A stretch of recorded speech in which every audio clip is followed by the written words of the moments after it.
आसीदन्तरिक्षगो शेषणोऽभ्यौषामवर्तदा पर्भ्याम् भूमिगृहीतः भूतराधालोकान् अकल्पयन् प्राणायजुवाः पानायजुवाः ध्यानायजुवाः चक्षुषेजुवाः चौतरायजुवाः भारे स्वाहा मनसे स्वाहा। सब लोग हाथ जोड़ के भगवान गणेश जी का, लक्ष्मी जी का रिद्धि सिद्धि शुभ लाभ, भगवान यमुना महारानी का, हनुमान जी महाराज का, शंकर जी का ध्यान करेंगे।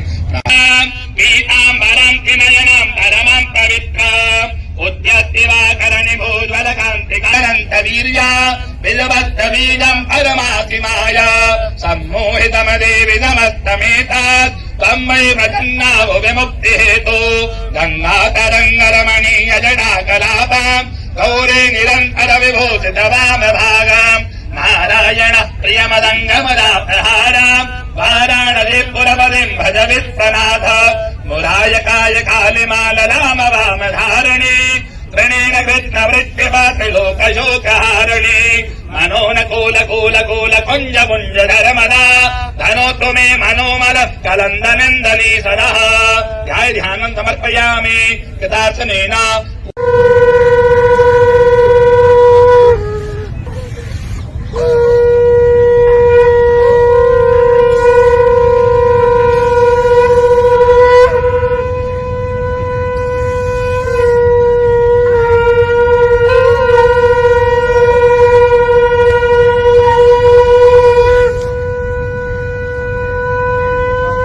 महाज्वालाय विद्महे अग्निवदनाय धीमहि तन्नो अग्नि प्रचोदयात्। अग्नेश्वर्यै नमः, रत्नेश्वर्यै नमः।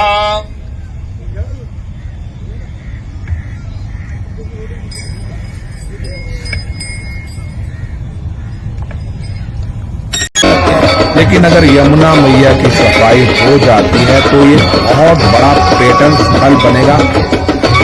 हजारों लोगों को यहाँ पर रोजगार मिलेगा।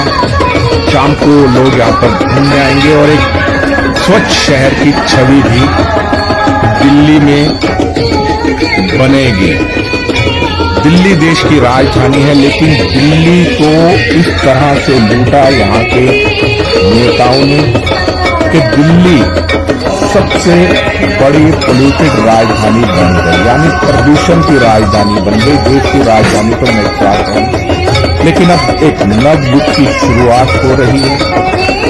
तो मैं दिल्ली वासियों से निवेदन करूंगा अपने चैनल संवाद नेशन के माध्यम से कि आप भी बढ़ चढ़कर अपना योगदान दीजिए। जब भी आपको समय मिले आप कार सेवा कीजिए। यमुना के किनारे अगर आपको गंदगी नजर आती है तो गंदगी को साफ करने में अपना सहयोग कीजिए। और एक प्रार्थना और करना चाहूंगा, जो आप पूजा करने के बाद पूजा सामग्री या खंडित देवी देवताओं की मूर्तियां मां गंगा जी में प्रवाहित करते हैं, इससे भी मां यमुना मैया प्रदूषित होती है। चाहे कोई भी नदी हो, चाहे मां गंगे हो, यमुने हो, नर्मदे हो, कोई भी नदी हो, इस तरह से आपको पूजा सामग्री उनमें नहीं फेंकनी चाहिए। और दिल्ली में एक नवयुग की शुरुआत हो चुकी है। तमाम जो गंदे नाले हैं और सीवेज का पानी है सारे यमुना जी में जाता है। तो मैं आशा करता हूं कि भाजपा सरकार आने के बाद इस पे जल्दी से जल्दी परियोजनाओं पर काम शुरू होगा और यमुना मैया भी लंदन में जो टेम्स नदी बहती है उसकी तरह स्वच्छ हो जाएगी। मैं आपको बता दूं 1971 तक टेम्स नदी भी एक मृत नदी के रूप में थी, लेकिन वहां की सरकारों ने जो नदियों को मां नहीं मानते हैं उन्होंने इस परियोजना में सहयोग करा। आज टेम्स नदी इतनी स्वच्छ है, साफ है कि वहां पर जलीय जीव जंतु पनप रहे हैं, मछलियां हैं। लेकिन आज मां यमुने जो दूसरों को मोक्ष देती है, मृत्यु के कगार पर क्या आप लोग चाहते हैं यमुना मैया स्वच्छ हो? तो आपको भी आज से ही प्रण करना पड़ेगा, प्रण लेना पड़ेगा कि हम भी यमुना मैया के सफाई में बढ़ चढ़कर अपना योगदान देंगे। मैं बीच में इसलिए बोल रहा हूं, मैंने आपको बताया है कि म्यूजिक कंपनियां जरा सा भी अगर उनका म्यूजिक आ जाए तो कॉपीराइट क्लेम भेज देती है, और इस कॉपीराइट क्लेम से बचने के लिए मैं वॉइस ओवर कर रहा हूं, बीच में बोल रहा हूं।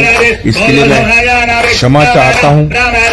आप मेरे भावनाओं को समझेंगे कि मैं बीच में क्यों बोल रहा हूं, और तमाम देशवासियों से, खास तौर से दिल्ली के जो हमारे पढ़े लिखे सभ्य नागरिक हैं, उनसे भी कहूंगा, अगर आप यमुना जी को माँ की तरह मानते हैं तो अपनी माँ की आप कद्र कीजिए, यमुना को मैली मत कीजिए। अगर कोई व्यक्ति ऐसी हरकत करता है तो एक जिम्मेदार नागरिक का कर्तव्य निभाते हुए उसको रोकिए कि आपने यमुना जी में प्रदूषण नहीं फैलाना है। और मैं संप्रदाय विशेष के भी लोगों से कहूंगा, जब बकरा ईद आती है और उनका जो लहू होता है, रक्त होता है निर्दोष प्राणियों का, वो यमुना जी में आता है। इससे माँ यमुना की भावनाएं आहत होती हैं। हम सनातनी हैं, तो सरकारों को जिस तरह वो पटाखों पर प्रतिबंध लगाते हैं, होली दिवाली पर प्रतिबंध लगा देते हैं, यमुना नदी को स्वच्छ रखने के लिए बकरीद पर भी प्रतिबंध लगाना चाहिए। तुष्टीकरण नहीं होना चाहिए, चाहे वो किसी का भी हो। बस इसी के साथ अपनी वाणी को विराम देता हूं। मैं राजेश भसीन, संवाद नेशन के साथ। जय यमुना।